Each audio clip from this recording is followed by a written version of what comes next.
Hello এবং স্বাগতম। আপনারা দেখছেন ওয়ার্ল্ড ইন স্পিরিট পডকাস্ট। আপনাদের এখানে পেয়ে আমরা অত্যন্ত আনন্দিত। ওয়ার্ল্ড ইন স্পিরিট পডকাস্টের মূল বিষয় হল ঈশ্বরের বাক্যে প্রথিত এবং পবিত্র আত্মার দ্বারা ক্ষমতাপ্রাপ্ত ও পরিচালিত হয়ে জীবনযাপন করতে শেখা। আমরা অভ্যন্তরীণ পূর্ণতা নিয়ে একটি অত্যন্ত আকর্ষণীয় আলোচনা করছিলাম, কিভাবে আমাদের আবেগ, আমাদের চিন্তা আমাদেরকে প্রভাবিত করে এবং কিভাবে একটি অত্যন্ত বাস্তব আধ্যাত্মিক জগৎ রয়েছে যা আমাদের কাজ, আবেগ ইত্যাদিকে প্রভাবিত করে। তো আমরা এই আলোচনাটি করছিলাম পাস্টর আশিসের সাথে। তো পাস্টর, স্বাগতম। এবং এই পর্বে আমরা কিছু সমাধান দেখতে চাই, তাই না? আমরা সেই সমস্যাগুলো দেখেছি যা খুবই বাস্তব এবং কিভাবে আমাদের আবেগ আমাদেরকে প্রভাবিত করে বা কখনো কখনো আমাদের ক্ষতি করতে পারে। আমরা সবাই ভাঙা মানুষ, কিন্তু জানেন, হ্যাঁ, সুসমাচারে আশা আছে এবং ঈশ্বর চান আমরা আবেগগতভাবে পূর্ণ হই, শুধু শারীরিকভাবে নয়, আবেগগতভাবেও। তাহলে আমরা কিভাবে এ বিষয়ে নিশ্চিত হতে পারি, জানেন? শুধু এটা না বলে যে, ঠিক আছে, আমি মনে করি বা আমি অনুভব করি যে ঈশ্বর আমাকে পূর্ণ দেখতে চান। কিন্তু আমরা কিভাবে একেবারে নিশ্চিত হতে পারি? এবং আমি জানি আমাদের ঈশ্বরের বাক্যে ফিরে যেতে হবে, কিন্তু আপনি যদি বলতে পারেন আমরা কিভাবে একেবারে নিশ্চিত হতে পারি যে ঈশ্বর চান আমরা এই ক্ষেত্রে উন্নতি করি। হ্যাঁ, তাই আমি মনে করি আমাদের এই দৃষ্টিকোণ থেকে দেখা উচিত যে ঈশ্বর আমাদের সৃষ্টি করেছেন, তিনি জানেন এবং আমাদের সম্পূর্ণ সুস্থ করে তোলার ক্ষমতা তার আছে এবং এ বিষয়ে কোনো সন্দেহ নেই। এ নিয়ে কোনো প্রশ্নই ওঠে না। এমন কোনো মানসিক সমস্যা নেই যা কোনো ব্যক্তি মোকাবিলা করতে পারে এবং ঈশ্বর তা সমাধান করতে পারেন না, কারণ তিনিই আমাদের সৃষ্টিকর্তা। তিনি জানেন কিভাবে এর সমাধান করতে হয় এবং বাইবেল আমাদের বলে, উদাহরণস্বরূপ আমি গীতসংহিতা 23:3 কথা ভাবছি। তিনি বলেন, তিনি আমার আত্মাকে পুনরুদ্ধার করেন। তাই না? সুতরাং প্রভু আমাদের মেষপালক এবং তিনি জানেন কিভাবে আমাদের আত্মাকে পুনরুদ্ধার করতে, ঠিক করতে হয়। মানে, নতুন নিয়মের দিকে তাকান। মানে, প্রভু যীশু তার পরিচর্যা শুরু করেছিলেন লুক ভোর 4:17 পদে। সেখানে তিনি বলেন যে তিনি অভিষিক্ত হয়েছিলেন এবং তার পরিচর্যার সময় তিনি যে বিষয়গুলোর কথা উল্লেখ করেছেন, তার মধ্যে একটি হল ভগ্ন হৃদয়দের সুস্থ করা। সুতরাং যীশু আমাদের ভগ্নতাকে সুস্থ করতে এসেছিলেন এবং তিনি আমাদের ভেতরের সত্তা, আমাদের ভগ্নহৃদয়দের কথা বলছেন। তাই, যে কারণেই আমাদের মধ্যে এই ভগ্নতা সৃষ্টি হোক না কেন, প্রভু যীশু আমাদের সুস্থ করতে এসেছেন। সুতরাং আমরা বিন্দুমাত্র সন্দেহ ছাড়াই জানি যে ঈশ্বর জানেন কিভাবে আমাদের সুস্থ করতে হয়। ঈশ্বর আমাদের সুস্থ করতে পারেন এবং তিনি আমাদের সুস্থ করতে চান। এই কারণেই যীশু এসেছিলেন। আর তাই আমাদের প্রয়োজনীয় আরোগ্যের জন্য আমরা তার কাছে যাই। ঠিক। সুতরাং আমরা ঈশ্বরের বাক্যে ফিরে যাই এবং সেই বাক্য নিয়ে ধ্যান করি আর এই প্রতিজ্ঞাগুলো গ্রহণ করি, যাতে আমরা এ বিষয়ে সম্পূর্ণ নিশ্চিত হতে পারি এবং এই উপলব্ধিতে বেড়ে উঠতে পারি যে ঈশ্বর চান আমরা এই ক্ষেত্রে উন্নতি ও সমৃদ্ধি লাভ করি, তাই না? আর অবশ্যই, যখন আমরা ঈশ্বরের বাক্যে ফিরে যাই, আমরা ক্রুশের দিকে ফিরে যাই এবং যিশাই 53:4 ও 5 পদে বলা হয়েছে যে তিনি কিভাবে অসুস্থতা, যন্ত্রণা, শোক ইত্যাদি বহন করেছিলেন এবং তার আঘাতের দ্বারা আমরা সম্পূর্ণ সুস্থ হয়েছি। তো এটাই সত্য এবং আমরা এর প্রত্যাদেশ লাভ করি। তাহলে তিনি 2000 বছর আগে যা করেছিলেন এবং আমরা এখন বর্তমানে বাস করছি, তাকে আমরা বাস্তবে কিভাবে গ্রহণ করব? কিভাবে আমরা তা আমাদের নিজেদের জীবনে গ্রহণ ও প্রয়োগ করব? তাই আমার মনে হয় আমাদের সকলের জন্য প্রথম কাজটি হল এটা উপলব্ধি করা যে আরোগ্য এবং পূর্ণতা আমাদের জন্য ক্রুশেই প্রদান করা হয়েছিল, যেমনটা আপনি উল্লেখ করেছেন যিশাই 53 অধ্যায়। যিশাই যা বলেছেন তার মধ্যে একটি হল, যিশু যে শাস্তি বহন করেছিলেন তা আমাদের জন্য শালোম বা পূর্ণতা এনেছে। সুতরাং আমাদের জন্য আমরা কেবল পাপ থেকে ক্ষমা পাইনি, কেবল শারীরিক রোগ থেকে আরোগ্য লাভ করিনি, কারণ যিশু ক্রুশে আমাদের শারীরিক অসুস্থতা গ্রহণ করেছিলেন, বরং তিনি যে শাস্তি বহন করেছিলেন তা আমাদের জন্য পূর্ণতা এনেছে। সুতরাং আমরা আবেগগতভাবে ভেতরে যে সমস্যারই সম্মুখীন হই না কেন, তার পূর্ণতা, তার প্রতিকার, তার নিরাময় ক্রুশেই প্রদান করা হয়েছিল। তাই আমাদের এ বিষয়ে পুরোপুরি নিশ্চিত হতে হবে, যাতে আমরা একদিকে যেমন ভেতরের পূর্ণতা বা নিরাময় লাভ করতে পারি, তেমনি যখন আমরা কারো সেবা করি, তখন যেন আমরা সেই পূর্ণতার জায়গা থেকে কাজ করি, যে সেই ব্যক্তির বা আমার যা প্রয়োজন তা ক্রুশেই প্রদান করা হয়েছে, যিশু তার মূল্য পরিশোধ করেছেন এবং তা আমার জন্য সেখানেই রয়েছে। এখন অবশ্যই আমাদের ঈশ্বরের সাথে এই পথে যাত্রা করতে হবে, তাই না?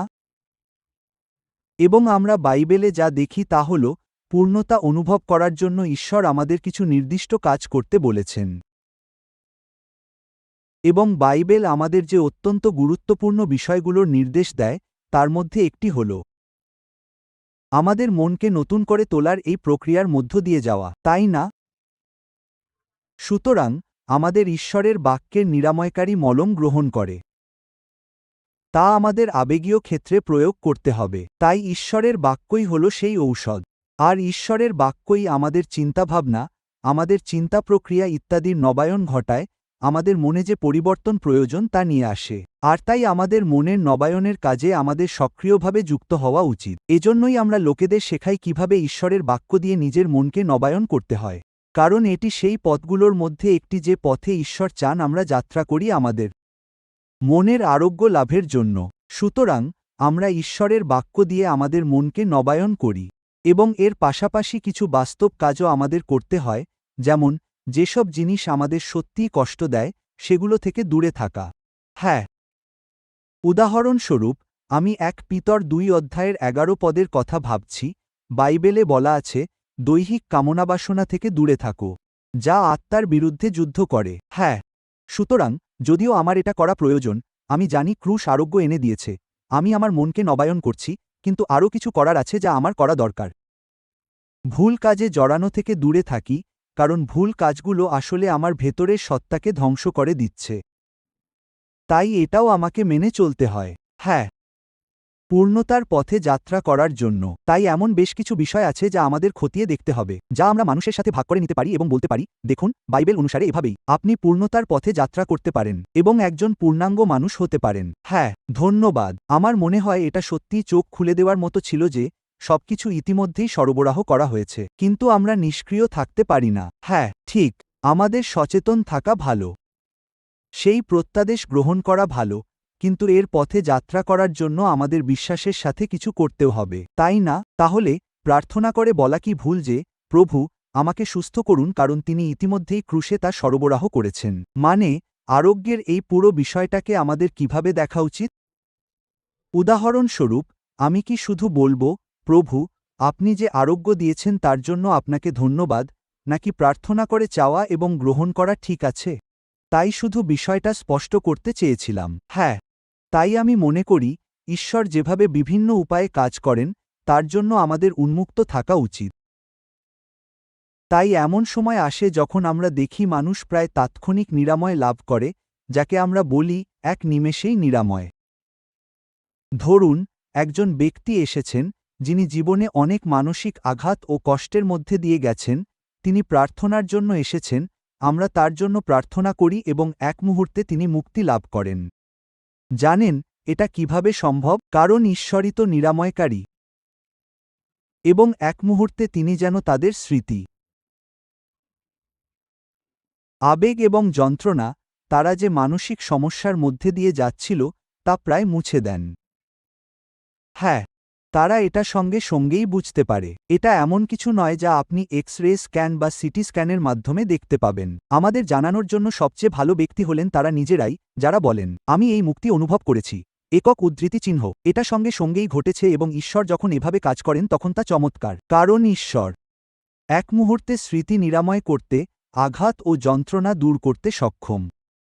তিনি ঈশ্বর এবং তার অভিষেক ও তার বাক্য এক মুহূর্তে তা করতে পারে। তাই এমন সময় আসে যখন মানুষ তা অনুভব করে এবং তা খুবই চমৎকার। কিন্তু সেই অভিজ্ঞতার পরেও তাদের সেই বিষয়গুলো অনুসরণ করতে হয় যা নিয়ে আমরা কথা বলছিলাম, আর তা হল ঈশ্বরের বাক্য দিয়ে তাদের মনকে নতুন করে গড়ে তোলা। তাদের শিখতে হয় কিভাবে নিজেদেরকে সংযত করতে হয় অথবা সেই সব জিনিস থেকে দূরে থাকতে হয় যা প্রথমত কষ্টের কারণ হয়েছিল, তাই না? সুতরাং এটাই হলো প্রক্রিয়াগত অংশ। তাই কখনো কখনো যখন মানুষ সেই তাৎক্ষণিক আরোগ্য লাভ করে না, তখন আমরা যখন প্রার্থনা করি, তখন আরোগ্যের একটি পথ সবসময়ই থাকে, যে পথে আমরা তাদের যাত্রা করতে সাহায্য করতে পারি। আর এখানেই পালকীয় পরিচর্যা বা ঈশ্বরের বাক্যের প্রচার ও শিক্ষা অথবা ঈশ্বরভক্ত প্রশিক্ষিত পরামর্শদাতারা কাজে আসেন, যেখানে আমরা এই মানুষদের সাহায্যকারী হিসেবে কাজ করি। ঈশ্বরের বাক্য দিয়ে তাদের সাহায্য করি এবং কিছু বাস্তবসম্মত কাজের মাধ্যমে তাদের সেই জায়গায় পৌঁছাতে সাহায্য করি যেখানে তারা ঈশ্বরের দেওয়া আরোগ্য লাভ করতে পারে। সুতরাং সেটা ঈশ্বরের বাণী প্রচারের মাধ্যমে হোক, বা যাজকীয় পরামর্শের মাধ্যমে হোক, কিংবা প্রশিক্ষিত পেশাদারদের পরামর্শের মাধ্যমেই হোক, তারা তাদের এই যাত্রাপথে সাহায্য করছেন। তাই যখন আমরা একজন পরামর্শদাতার কাছে যাই বা ঈশ্বর প্রদত্ত এই সমস্ত পথ থেকে সাহায্য গ্রহণ করি, তখন সেটা বিশ্বাসের অভাব নয়। সুতরাং এই সমস্ত উপায়ে আমাদের সাহায্য চাওয়া এবং আরোগ্য লাভ করার বিরুদ্ধে ঈশ্বর নন। তাই না? আমার মনে হয় এটা জানাটাও আমাদের জন্য উৎসাহব্যঞ্জক যে এটা বিশ্বাসের অভাব নয়। আমরা এমন কিছু করছি যা ঈশ্বর আমাদের কাছ থেকে চান এবং আমরা তা-ই করছি। হ্যাঁ, সুতরাং যখন আমরা বলি ঠিক আছে, যখন আমরা সক্রিয়ভাবে আরোগ্য এবং পূর্ণতার অন্বেষণ করি, তখন ঈশ্বর চান আমরা কিছু জিনিস ছেড়ে দিই। যেমন হয়তো আমি অতীতের সাথে নোংর করা এবং হয়তো কিছু মানুষ বা ঘটে যাওয়া ঘটনাগুলোর উল্লেখই অনেক যন্ত্রণা সৃষ্টি করে, তাই না? তো আমি জানি অতীত বর্তমান বা ভবিষ্যৎকে নির্ধারণ করা উচিত নয়, কিন্তু আমরা তাতেই আটকে থাকি। তাই ছেড়ে দেওয়ার একটা প্রক্রিয়া আছে, হয়তো সেটাই হলো অনুশোচনা এবং ক্ষমা। তো এটা কতটা গুরুত্বপূর্ণ এবং আমরা বাস্তবে এটা কিভাবে করতে পারি? কারণ আমাদের স্মৃতিশক্তি বেশ ভালো এবং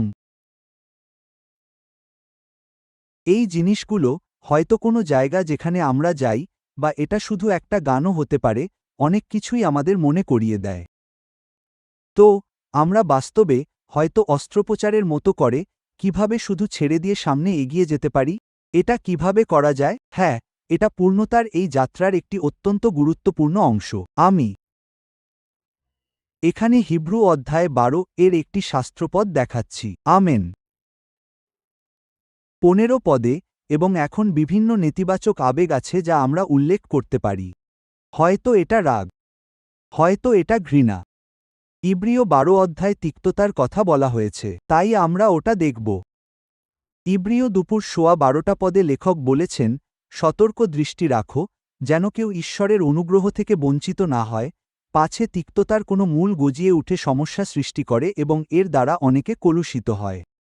সুতরাং তিনি তিক্ততার বিষয়েই কথা বলছেন। তাই আমরা এই একই নীতি, যেমনটা আমরা বলেছি, অন্যান্য নেতিবাচক আবেগের ক্ষেত্রেও প্রয়োগ করতে পারি, তা রাগ, ঘৃণা, ঈর্ষা বা অন্য যা কিছুই হোক না কেন। কিন্তু তিক্ততার বিষয়ে তিনি আমাদের বলছেন, দেখো, সাবধান হও।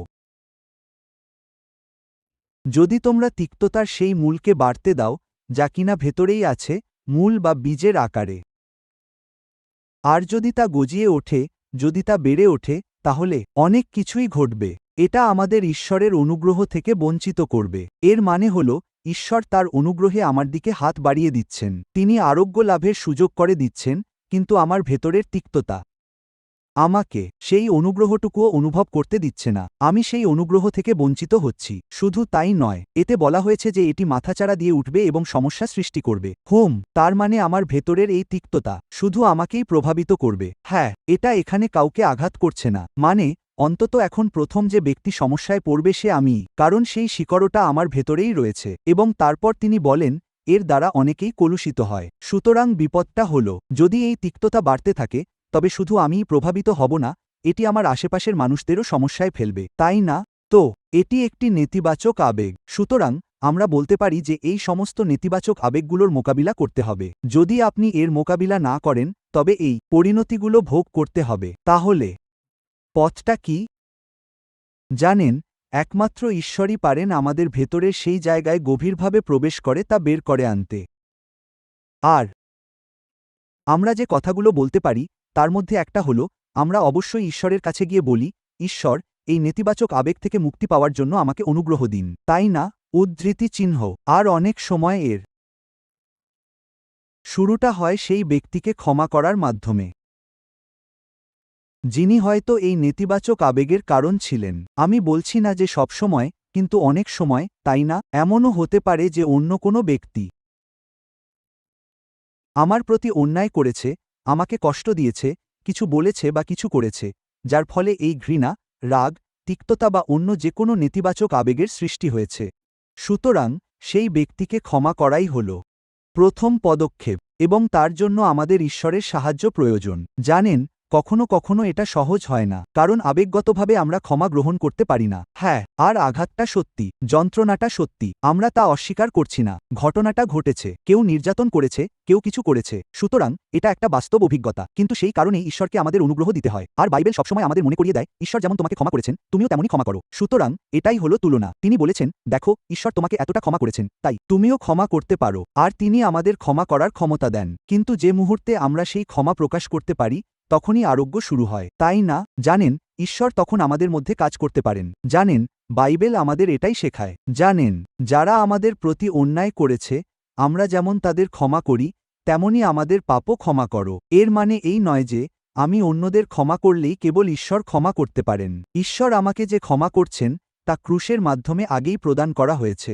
কিন্তু ক্ষমা পাওয়ার সুফল আমি তখনই পেতে শুরু করি, যখন আমি ক্ষমা প্রকাশ করি, তাই না? যতক্ষণ আমি অক্ষমা ধরে রাখব, ততক্ষণ আমি একজন ক্ষমাপ্রাপ্ত ব্যক্তি হওয়ার সুফল ভোগ করতে পারব না। আমি হয়তো একজন ক্ষমাপ্রাপ্ত ব্যক্তি, কিন্তু আমি ক্ষমা পাওয়ার সুফল ভোগ করছি না, কারণ আমি কারো প্রতি অক্ষমা ধরে রেখেছি। সুতরাং, এবং দ্বিতীয়ত যা খুব গুরুত্বপূর্ণ তা হল ঈশ্বরের বাক্য। বাইবেল আমাদের ইব্রিয় ভোর 4:12 পদে বলে, ঈশ্বরের বাক্যই আত্মা ও মনের বিভেদকারী স্তর ভেদ করে। তাই না, মানে এটাই সেই বাক্য যা প্রবেশ করতে পারে আমাদের অন্তরের গভীরে, প্রায়শই এমন গভীরে যেখানে কোনো পরামর্শদাতা বা অন্য কেউ পৌঁছাতে পারে না।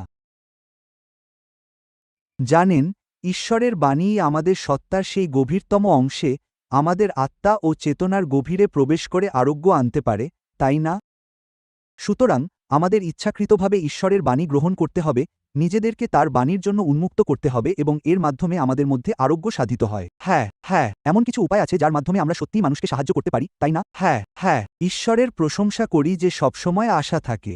তো আমি আশা করি আপনারা যারা শুনছেন, আপনারা আবেগগতভাবে আরোগ্য লাভ করার এবং আবেগগতভাবে বিকশিত ও সমৃদ্ধ হওয়ার সেই যাত্রা শুরু করতে পারবেন এবং ঈশ্বর আমাদের জন্য এটাই চান। দেখার জন্য ধন্যবাদ। যদি এটি আপনার জন্য সহায়ক হয়ে থাকে, তবে অনুগ্রহ করে লিঙ্কটি অন্যদের সাথে শেয়ার করুন। এছাড়াও অনেক রিসোর্স উপলব্ধ আছে যা আপনি ডেসক্রিপশনে পাবেন এবং আপনি সেগুলো দেখতে পারেন ও অন্যদের সাথেও শেয়ার করতে পারেন। যোগ দেওয়ার জন্য আপনাকে অনেক ধন্যবাদ এবং ঈশ্বর আপনার মঙ্গল করুন, আশীর্বাদ করুন।